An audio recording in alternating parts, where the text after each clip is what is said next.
¿Qué es eso del gran apagón que tiene muy preocupado a todo el mundo? ¿Es un mito? ¿Es una realidad? ¿Es realmente posible? A continuación te contaré absolutamente todo lo que no nos están diciendo sobre el apagón. Al final de este video entenderás absolutamente todo y tal vez tengas mucho miedo. Así que quédate hasta el final porque lo que veremos el día de hoy te interesa y mucho. ¡Empecemos!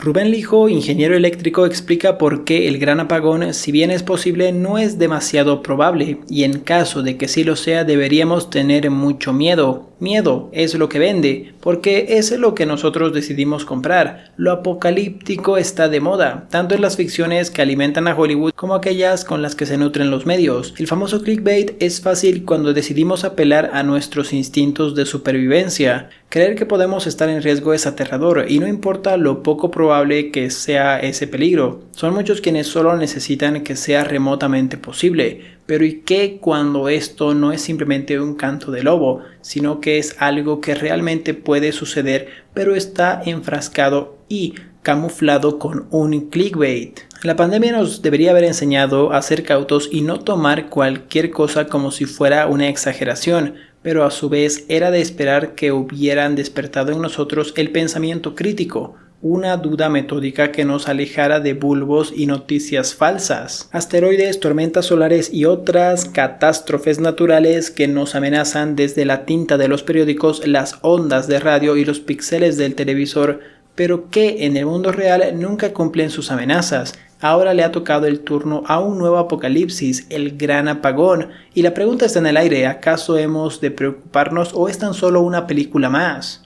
Se habla de él por doquier, un supuesto apagón de proporciones nacionales e incluso internacionales que podría dejarnos sin luz durante semanas. Eso dicen en las noticias más extremas y por supuesto no podemos resistirnos a enumerar todo lo que ello implicaría. Más allá de privarnos de Netflix y WhatsApp, un apagón de estas características haría imposibles una gran cantidad de trabajos. Colapsaría la banca electrónica, se terminaría apagando los dispositivos que mantienen con vida a algunos pacientes, etc. En resumen, se paralizaría todo, y sumidos en la oscuridad, las ciudades podrían volverse más peligrosas tras caer el sol. ¿Qué pérdidas económicas y cuántas vidas podría costarnos estar 1 o 2 semanas sin electricidad? Bajo estas amenazas es normal preocuparse, pero la realidad es mucho menos aterradora, entre comillas. El origen del miedo. Para comprender realmente el problema debemos rastrear las noticias hasta su origen. Si lo hacemos correctamente nos daremos de bruces con un nombre: Claudia Tanner, la ministra de Defensa de Austria.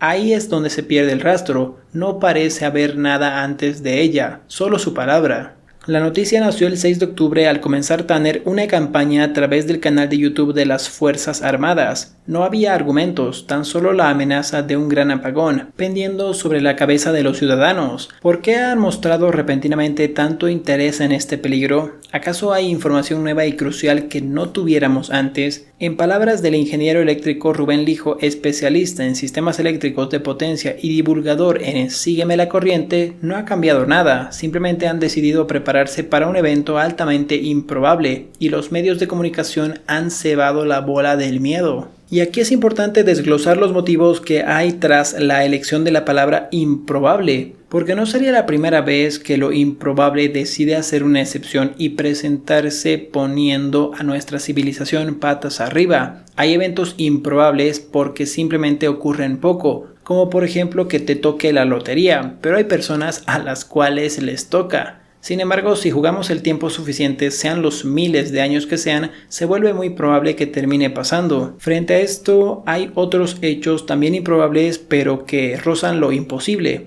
Ya no porque sean tremendamente poco frecuentes, sino porque a eso se suma que contamos con buenísimas formas de prevenirlos. Y eso es lo que ocurre en esta ocasión, pero para comprenderlo conviene entender cómo funciona nuestra red eléctrica y sobre todo por qué deja de funcionar. La clave de todo, la palabra más importante en este punto del artículo es frecuencia, y para nuestra red eléctrica que funcione correctamente, esta ha de ser 50 Hz, 60 para países de influencia estadounidense. Esto significa que esa corriente que recorre la red si la representáramos como una onda con subidas y bajadas como las olas del mar, ondularía unas 50 veces por segundo, esto es 50 crestas y 50 valles que pasarían ante nosotros en ese tiempo. El problema llega cuando se pierde el equilibrio entre la energía de consumismos y la que producimos. Para que la frecuencia sea constante, la suma de todos los consumos de electricidad debe ser en cada instante igual a todo lo que se genera en ese momento, nos indicó Lijo.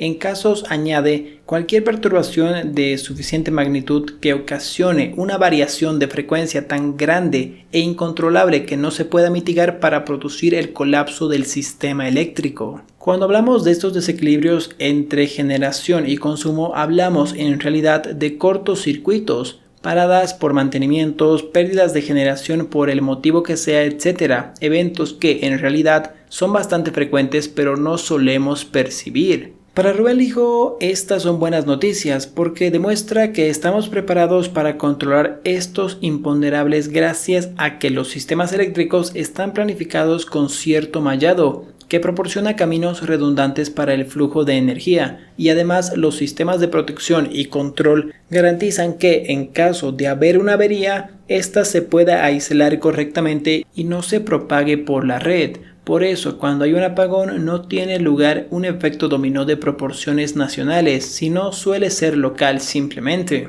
Es más, Lijo insiste, disponemos de un mix eléctrico que no depende únicamente de uno o dos puntos de generación, sino que se compone de multitud de centrales dispuestas en regiones diferentes y basadas en una amplia diversidad de tecnologías. La ventaja de la colaboración internacional, en palabras de Lijo, es que generamos una red más grande y robusta que nunca implicaría un perjuicio, porque en caso de recibir perturbaciones del país vecino, bastaría con desconectar los enlaces y disponer de sistemas de compensación en la frontera para que ayuden a compensar esas fluctuaciones. ¿Dónde podemos esperar más apagones? Es posible que leyendo todo esto hayas pensado en eventos como los apagones de Venezuela, Argentina o Uruguay, que tuvieron lugar en 2019 especialmente. Si bien no fueron apagones nacionales, afectaron a buena parte del suministro de cada uno de esos países. En este caso el problema fue de infraestructura. Como hemos comentado, las redes eléctricas más frágiles con menor mallado, menos interconexiones y menos diversidad de tecnologías de generación tendrán más probabilidad de sufrir fluctuaciones severas en la frecuencia a causa de perturbaciones, recuerda Lijo. Estos casos se debieron a una falta de inversión en mantenimiento y crecimiento de su red de transporte eléctrico, que ocasionó fragilidad ante las perturbaciones concretas que sufrieron. Por suerte, esa no es la situación, por ejemplo, de países como Estados Unidos o España. En todo caso, deberíamos preocuparnos de un aspecto diferente, la geografía. Los sistemas eléctricos insulares son pequeños y están aislados, apunta Lijo. Esto ocasiona sus redes que no tengan un correcto mallado, no tienen interconexiones con otras zonas que les den soporte y además dependen de uno o hasta dos pequeños puntos de generación de energía muy localizados. ¿Cuál es la conclusión? Rubén Lijo es rotundo en sus conclusiones. La probabilidad nunca podrá ser nula, pero no hay motivo para pensar que vaya a haber una perturbación lo suficientemente importante como para producir una desviación de frecuencia tan elevada e imposible de frenar en la frontera, que además sea capaz de inactivar los sistemas de protección de todos los países, o de un país en este caso. Con todo esto hay dos puntos de amenaza apocalíptica que se caen por su propio peso. Por un lado, la duración, que como vemos no se espera que dure ni siquiera una semana. Por otro lado, la extensión, que estaría acortada a áreas concretas y no a un país entero. En una sola frase, Rubén Lijo nos resume todo el problema, y es que las cosas, por el simple hecho de funcionar, tienen el riesgo de dejar de funcionar. Es un riesgo menor que siempre ha estado allí, y para el que llevamos tiempo preparándonos. Por supuesto, conviene conocerlo, por lo remoto que sea. Hay que seguir invirtiendo en la red eléctrica y no solo en mantenimiento. Sin embargo, no parece que el gran apagón sea ni de lejos el mayor peligro al que nos enfrentamos ahora mismo como especie. Espero que con esta información todos estén un poco más calmados. Subimos un video sobre el gran apagón que era un poco apocalíptico y ahora lo subimos para equilibrar perfectamente, un equilibrio perfecto como todo debe ser, para que no haya malos entendidos. En este canal tendrás un poco de salseo con las crisis económicas, tendrás finanzas personales, que tenemos el curso sobre finanzas personales, tienes audiolibros, tienes cómo invertir en la bolsa, el curso básico, vocabulario, curso intermedio, tienes absolutamente de todo. Así que si te gusta todo eso, dale un puñete en la cara a este tipo. Si este tipo, por acá te dejo las crisis financieras, un poco de salseo y aquí cómo protegerte sobre la inflación, un curso de finanzas personales. Conmigo hasta el día de hoy, les mando un abrazo, que tengan un reparador descanso, buenas noches.